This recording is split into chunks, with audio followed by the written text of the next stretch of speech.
Shemot, chapitre 5. Après cela, Moshe et Aaron se rendirent auprès de Pharaon et lui dirent : Ainsi parle Yahweh, l'Élohim d'Israël.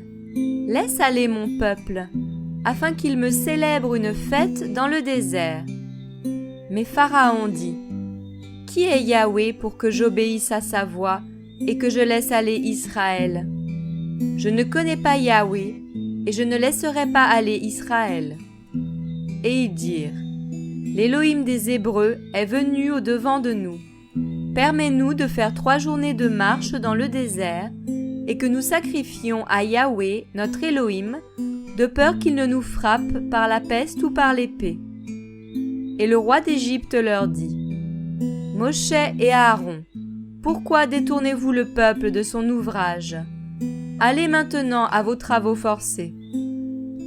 Pharaon dit aussi : Voici, le peuple de ce pays est maintenant en grand nombre, et vous lui feriez cesser leurs travaux forcés ? Et ce jour-là, Pharaon donna cet ordre aux oppresseurs établis sur le peuple et à ses commissaires, en disant : Vous ne donnerez plus de paille à ce peuple pour faire des briques comme hier et avant-hier, mais qu'ils aillent eux-mêmes se ramasser de la paille. Néanmoins, vous leur imposerez la quantité de briques qu'ils faisaient hier et avant-hier, sans en rien diminuer, car ce sont des paresseux.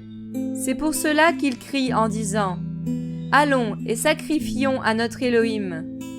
Que l'on impose encore plus de travail à ces gens, qu'ils s'en occupent et qu'ils ne prêtent plus attention aux paroles de mensonge. Alors les oppresseurs du peuple et les commissaires sortirent et parlèrent au peuple, disant : Ainsi parle Pharaon, je ne vous donnerai plus de paille. Allez vous-même et prenez de la paille où vous en trouverez, mais votre travail ne sera en rien diminué. Alors le peuple se répandit dans tout le pays d'Égypte pour ramasser du chaume au lieu de paille. Et les oppresseurs les pressaient en disant : Achevez vos ouvrages, chaque jour sa tâche, comme lorsque la paille vous était fournie. On frappait même les commissaires des enfants d'Israël, établis sur eux par les oppresseurs de Pharaon, et on leur disait : Pourquoi n'avez-vous pas achevé votre tâche en faisant des briques hier et aujourd'hui, comme hier et avant-hier ? Alors les commissaires des enfants d'Israël vinrent crier à Pharaon en disant : Pourquoi agis-tu ainsi envers tes serviteurs ?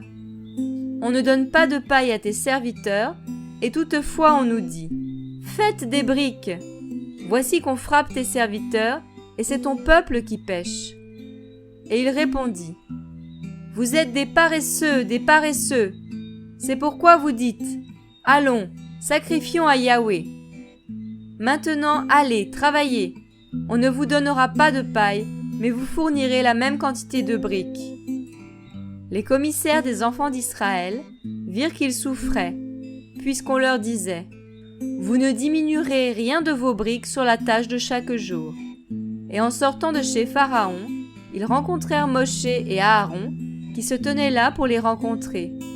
Ils leur dirent : Que Yahweh vous regarde et qu'il juge, car vous nous avez mis en mauvaise odeur devant Pharaon et devant ses serviteurs, leur mettant l'épée à la main pour nous tuer. Alors Moshe retourna vers Yahweh et dit : Adonai, pourquoi as-tu fait du mal à ce peuple ? Pourquoi m'as-tu envoyé ? Car depuis que je suis allé vers Pharaon pour parler en ton nom, il a fait du mal à ce peuple, et tu n'as pas délivré ton peuple.